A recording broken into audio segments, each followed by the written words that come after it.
Greetings, fellow wanderers. Tiki here. And Jacob Wile. And welcome to a special long-form vlog series we're doing on Wander Over Yonder, entitled simply Wandering Over Yonder. Because, god damn it, I'm just so clever, aren't I, Jacob? Wandering Over Yonder. Ha ha ha ha ha. Just give me a medal. much clever, such wow. I know. So, Jacob, I'm excited about this. I think this is a really good opportunity for us to get some really cool podcasting in. You have watched all of Wander Over Yonder. They are doing the series finale tomorrow. It's called The End of the Galaxy or something, correct? That is correct.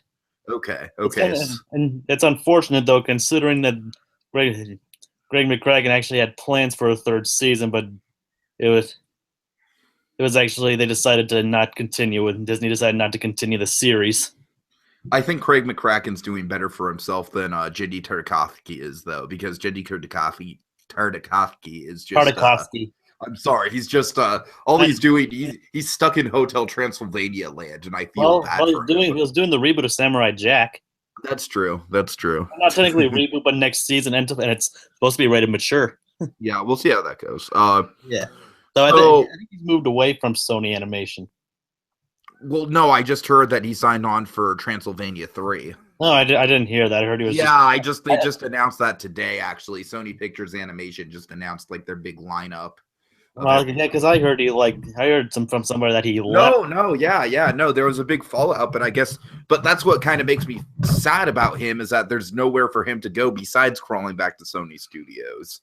But well, apparently he's also called back to Cartoon Network, so that worked. Right. Anyways, this isn't about him though. It's Wander Over Yonder. Can you give me a premise for this show, because I couldn't come up with one for the pilot episode. I was just like, all right, this show's potential.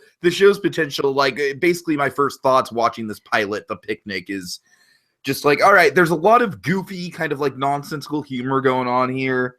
The main character is a little bit in your face. I don't necessarily know how much I like that, but I'll give it a chance. So, what is the basic premise? This isn't exactly the first episode. It's just like they aired it as a preview, as like, what they do with most of their shows. Sure. The first episode is technically the greatest. But this is the pilot, right? No, technically the greatest would be considered the pilot. This is a preview. Okay. But so you're saying, was this like basically like a proof of concept? Are you saying? What I believe is like they aired this episode first. Okay, so it was supposed to be an episode that was aired later in the run, and then they decided to air it first. I believe it's like the second part, the first part of the second half hour, I think. Okay, that's weird. I don't really know. I mean, they aired it as like a preview, like to show like what the show's all about. So, do you think this is a good representation of what the show's all about? There's actually a lot of changes throughout the show. I mean, some of the comedy stays the same, but you can never really know what to expect. Well, I'm just going to dive right into this, my friend, because you have watched through the whole series. You only have one episode to go. I am fresh into it. I have only seen this one 12-minute short. So, there's actually quite a lot of differences to it. There's several character development throughout, especially through the second season. Mm-hmm. And the characters actually warm up on you. That's cool. Listen, which I give a bit of background on this. If you want to, yeah, go ahead. Okay, since this is the first one and all. Mm-hmm. The show was actually created by famed cartoon creator Craig McKraken, his first show for Disney Channel. Which, by the way, is definitely the reason why I'm interested in the show and checking it out and everything, because I have faith in that man for sure. Yeah, Craig McKraken previously created the hit shows for Cartoon Network, The Powerpuff Girls and Foster's Home for Imaginary Friends. Oh yeah, good resume there. And you can definitely see those influences on this show somewhat, even though you can tell you can see it has the influences, but it can definitely also that it's him completely, but it also has its distinct style, which is actually a good thing. Shows that he doesn't have a rut. Mm-hmm. This is his first show out of Cartoon Network. Outside Cartoon Network, the character Wander he actually created in sketchbooks and sold at conventions. Nice. Like he sold it on T-shirts and other things at conventions, and even planned on making like a graphic novel about it. Until Disney approached him about making a cartoon about it, and he agreed. And the rest, they prepared the show, and it got made. All right. His wife, also famous cartoon character Lauren Faust, worked on the first season as well. Okay. I'm sure some people out there have heard of her. Yeah. To work on also Powerpuff Girls, Foster's Home, and even My Little Pony. Sure. All right, so a lot of talented people working on this. A lot of talented people. Like I said, it's an exciting project. It's an exciting project for Disney. Yep, and it even features a lot of previous guests and previous cast members from Craig McKraken. You want to talk about that? Because I don't really know about the voice cast all that much. You want to highlight some of them? Yeah, well, for example, the longest running one from his cast is Tom Kenny. Oh yeah. Tom Kenny voices Commander Peepers in this show. God. He might be famous. He's famous for SpongeBob, but in Craig McKraken's shows, he's previously voiced the narrator and the mayor from Powerpuff Girls, and he even did Eduardo in Foster's Home for Imaginary Friends. Okay, so he's Mr. Peepers. I'll have to keep an eye out. Commander Peepers. I'm sorry. I have to get the grasp on these names because these names are so silly. I know. Lord Hader is voiced by Keith Ferguson, who previously voiced Blue in Foster's Home for Imaginary Friends. Oh wow! Yep, okay. Same guy. You know, the high-pitched, hyperactive Blue plays this guy. What about Wander? Who's playing Wander? Jack McBrayer. He's never been in a previous Craig McKraken show. Okay, but he's Fix-It Felix, right? Yep, that's him. Oh, okay, all right, nice. Some Phineas and Ferb fans might also know him as Irving. Yeah, Phineas and Ferb is also another show I need to get into, but yeah, I mean, let's pick this one up first. Yeah, considering Phineas and Ferb also ran a lot longer. Exactly. Phineas Ferb would be like, this is a long-form project. Phineas Ferb would be like a multi-part long-form project. That would be an undertaking. But so let's just jump right into this episode, Jake. And also Sylvia is voiced another new Craig McKraken. Yeah. No, Sylvia, she's voiced by April Winchell. Who's also a famed voice actor herself, is actually the daughter of Paul Winchell. The daughter of the guy who originally voiced Tigger. Right. All right, so long-standing cartoon legacies working on this show. Exactly. Okay, so the picnic. It starts with this main guy right here. He's oh gosh. Well, technically, Hader's not really the main guy, obviously. Okay, but his name is Hader. So what is the Lord Hader with that? What do you mean? What'd you say? I mean, like, is his name Hader in an ironic sense? Like, I don't really get it. No, his name is Lord Hader. If you watch the first episode, it explains that his ultimate goal is to be the greatest in the galaxy. Okay. I mean, this is just kind of like I still need to get the general rhythm of the show down a little bit. I think if you watch like the first episode, it pretty much sets everything in. Sure. He's a guy who goes around trying to conquer other planets, trying to be the greatest villain in the galaxy. All right, and then so we see him at this the aligning of the planets. Is this like a big thing that comes up throughout the show, or is it just for this one episode as a one-off? It's basically a one-off. It's not okay. It's referenced like once or twice in the second season, but it's like a joke. Okay, fair enough. They rarely repeat the same storylines. Mm-hmm. I mean, they have the same like overall kind of character arcs and all that, if you get what I mean. Like, they have the same antics and all that throughout the series, but storylines like this really don't repeat. Right. Like, they always try to keep things fresh and on your toes and even do a lot of experimentation, especially with tropes and plot lines, especially in the second season. That's what you were saying. So I'm excited for some of this. But anyways, so we've got Hader here, and then we've also got the the Shark Commander guy.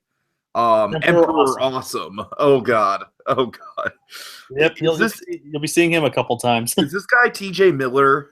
No, who is the voice actor? Because he sounds familiar. Sam Riegel. Okay, he sounds very familiar. Sounds very TJ Miller-esque. Well, he's like done several animes. Like he's like voiced several animes, and he's even a well-known voice director. He's actually the voice director of this show. Okay, nice. He's like directed several shows. I believe several English dubs. animes and even done a few voices in them. He also did a lot of work for 4Kids. Mm-hmm. Like, especially, I think one of his best known roles being in the Teenage Mutant Ninja Turtles.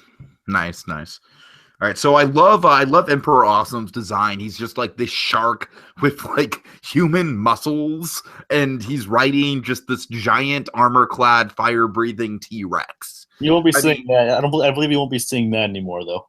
Well, that's a shame because it's just like that's the kind of imagery that I really liked out of shows like Gravity Falls and Star versus the Force of Evil, and I'm glad that kind of like over the top, like it reminds me just of stuff that you'd see in a kid's notebook. You know what I mean? You'll be seeing a lot of that. Trust me, not just armor-clad T-Rexes. You'll be seeing a lot of crazy stuff. I'm not sure how I felt about Emperor Awesome and his like army of bro fists. Is that what it was supposed to be? I was very kind of thrown off by that. No, they're just fist fighters. Fist fighters, okay. They were very broy to me. They were very broy. Well, they're supposed to be awesome, like stereotypical awesome tough guy people. Okay, fair enough. And then so Lord Hater and Emperor Awesome, are they like kind of like opposing factions, kind of like two rulers of different communities? What's going on here with them? No, they're just two separate villains who have the same goal. I mean, Emperor Awesome only appears in a few select episodes. Okay, but I mean, Lord Hater, he has all the eye guys, right? The eye guys that are Watchdogs. Okay, thank you. This is why I need you on, Jacob. This is exactly why I need you on. Okay, so let's get to Wander himself here, because Wander himself is kind of like the highlight of the episode. Because he is the star of the show. Of course. So while Lord Hater is just building up this epic freaking monologue about the planets aligning and how he's going to take over the world, and Raw Julia would be proud, and then along comes Wander, and he's just like, "You Hater, I made a picnic." Oh god. So this is a very simple premise. It's not the most deep plot in the world. It's a perfect kind of like, it's a Bugs Bunny cartoon. You know what I mean? That's just essentially what this is. It's like the old zany Cartoon Network shows. Right. I mean, there are arcs in the second season, but a lot of them are just like, not all of them have deep plots. They have like, some of them actually do get deeper if you look into them. Not this one. I'm cool with that. Some of them actually do have deeper meanings to them. Right. But it kind of sounds like Adventure Time in a way, where the first season was kind of nonsensical, and then it got a little bit deeper in the second season. Well, kind of. Again, in a way, like I said, I'm not an expert on Adventure Time. Okay. Well, neither am I. But let's talk about some of the funniest Wander moments here. First of all, something I didn't really care for, like, I don't know this Sylvia character at all, but I'm sure she's going to be a big part of the show. She seems like the secondary main character. I didn't really care about this whole, like, the bathroom gag and her having to go every 5 months or whatever. I thought that was, like, TMI.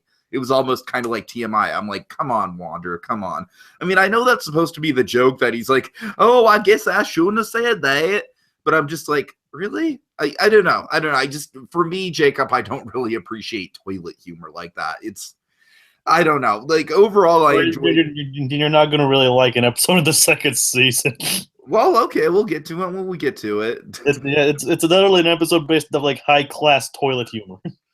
Well, I like high-class toilet humor. We'll see. Literally, it's like high-class toilet humor. Then you'd like that then. All right, well, we'll see what happens moving forward.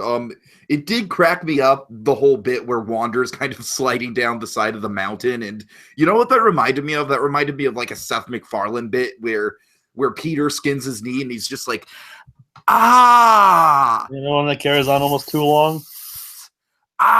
Yeah, but the Wander Over Yonder one didn't carry on too long. He was just like, I know. I'm scooting down. I'm scooting down the hill, y'all. I'm scooting down. Yeah, they know how not to carry on a joke for too long. Yeah, totally. Well, at least most of the time. I can't really think of any particular examples right now where they did carry on a joke for far too long. So I'm kind of getting the sense that Wander's earnestness is going to get him into trouble. I kind of get the sense that that's going to be a running gag throughout the show. It actually kind of is. I mean, like other times it actually comes very much in handy. I can see that. And I like that about the character. I like how he's just so down to earth and humble, and he just wants to help people. He almost kind of reminds me of a less in your face SpongeBob, if that makes any sense. He actually kind of is in a way, but he's also he also knows when to develop. Actually, he doesn't. I mean, like he's absolutely against violence too. Okay. So there's a lot of layers to him. It sounds like. Yeah, I mean, like, but he does show like emotions and sadness and all that. Right.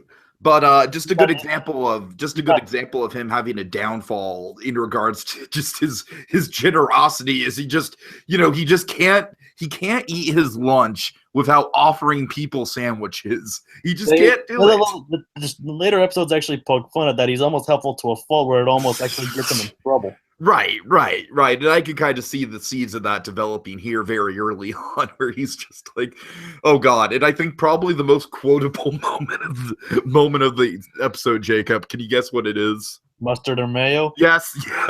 Mustard or mayo? Mustard or mayo? Mustard or mayo? Yep. I'll just sit over here on the rock. It's the mustard. That cracked me up. Yeah, he does. That was the best gag of the episode for me. He does that a lot. Oh God. Okay, so let's see what's going on.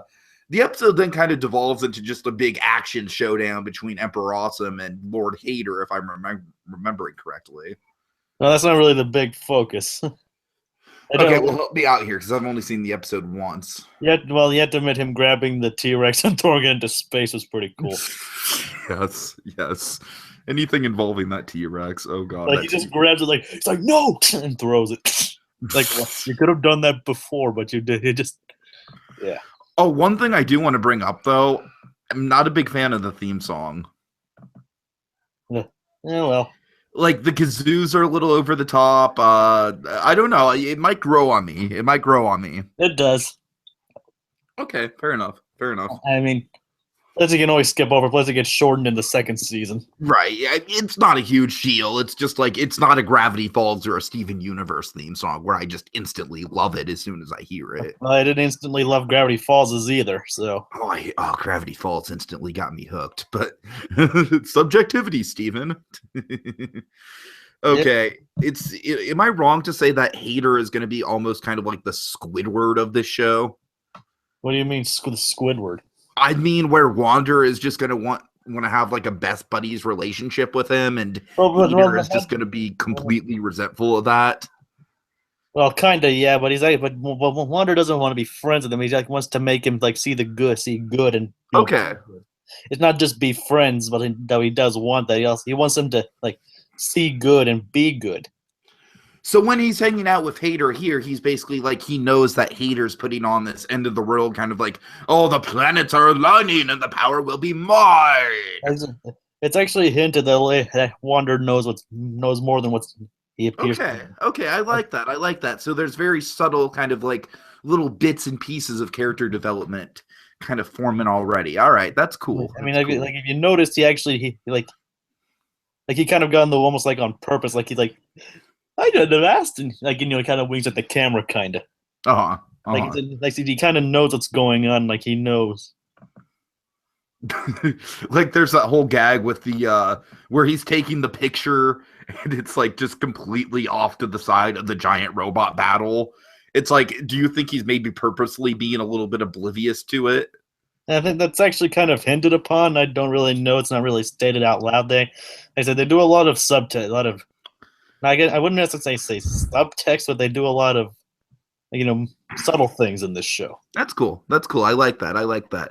Because at first glance, Jacob, I've got to say, I didn't know what to make of this. I was like, oh my God, what's going on? There's like these sharks riding T-Rexes and these bro-fists everywhere. Holy shit. Like I said, if you want to know like really what's going on, you should watch The Greatest. For sure. Since it's the first episode, it actually gives a better setup to the characters. I probably should have started with that. I'll admit that. I probably should have started there. But we'll get to that next episode, though. I mean, this was a preview. I mean, this is the one that was shown first. Right. Technically, The Greatest did come first. So I guess running through the rest of the episode, we have Hater and Wander trapped in that force field.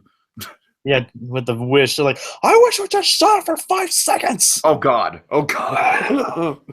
That's good comedy. You know what? That is like a tried and true comedy joke that always works, where it's like the genie is like, you have one wish, and then the guy completely diffs his wish. I don't know. That's like comedy 101. I always enjoy something. Yeah, it's an oldie but a goodie. Oh, exactly. There's a lot of that in this show. And then I love how Wander just freezes for 5 seconds, and everyone's just like, oh no, he's coming. Okay, let's see. We have some gags with Wander and the popcorn in the force field. That's funny. It's like, I'm sorry, I can't give you any popcorn. So, hey, speaking of that, what do you think of Peepers? Peepers, I need to see more of him. Because I knew it was Tom Kitty. I haven't gotten enough of his personality in the show to really like get a good grasp on his character. He actually starts off like kind of this like, you know, like he follows the rules and all that in the first season, but he actually changes quite a bit in the second season. Like he actually becomes more more commanding and outright. Gotcha. Okay.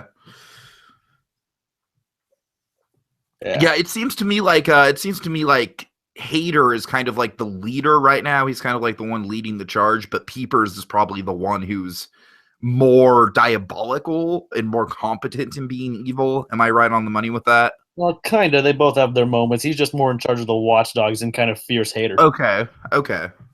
He just commands the watchdogs, and Hater commands Peepers. Right. Okay, let's see. I'm just getting to the chase. Yeah, I think we're about through this episode, unless you want to mention anything else. We have the big wish from this. Does this guy who comes out to grant the wish appear anywhere else, or is it just this one gag? I don't believe he appears anywhere else. Maybe he'll show up in the next millennium because he's like, all right, whatever. See you next millennium, bro. Yeah, he would. I don't think he appears in any others. I just like the idea that he's like a Zordon type, like all mystical genie type figure, and yet he's just got this chillax, like California stoner surfer attitude to him. Yeah, there's a lot of crazy stuff in this show. It's like psychedelic. Okay. It's a very psychedelic kind of show. I can see that. Okay, so the planets are on the lining again. Wander's unfrozen, and it looks like that's about the end of the episode. And then they do running around the planet. Like he keeps running laps around Hater. Oh yeah, so it seems like it's going to be a fun dynamic. I'm intrigued by the world that they've created here. Like I said, it feels a lot like Adventure Time, where at first glance it actually takes place on a lot of different planets. Right. Where it's like at first it's kind of like Star versus Force of Evil in a way, where Star kind of hops through all the different dimensions. Like where at first glance the show and the art style and the character designs and everything might be a little insane, but I think the show's going to grow on me. I didn't love this premiere, but like you said, it's not even officially the first episode. I think I'm going to have a lot more fun with The Greatest, which you said is the actual first episode. So yeah, it might be a better hint. It might be a better hint on what the show is. Yeah, right. Plus, you never really know what to expect with this show. It always like changes something. Sure. So do we get the storyboards over the credits each time? Is that a running thing? Yeah, it's like an animatic, like an extended gag or something that didn't make it into the episode. I really like that. I really think that's cool. That's a cool way to like showcase the animation process. And also, do we get this kind of title card every episode where it starts in the action and then it freeze frames with the title? Is that like a running thing? Yep. Sometimes that happens. There's even an episode built around that joke. Okay, I like that. I like that a lot. Okay, I can't wait to see that. and yes, every episode begins with the. Okay. So except one. All right, so Jacob, I'm really excited about this. Like I said, I didn't get hooked into the show.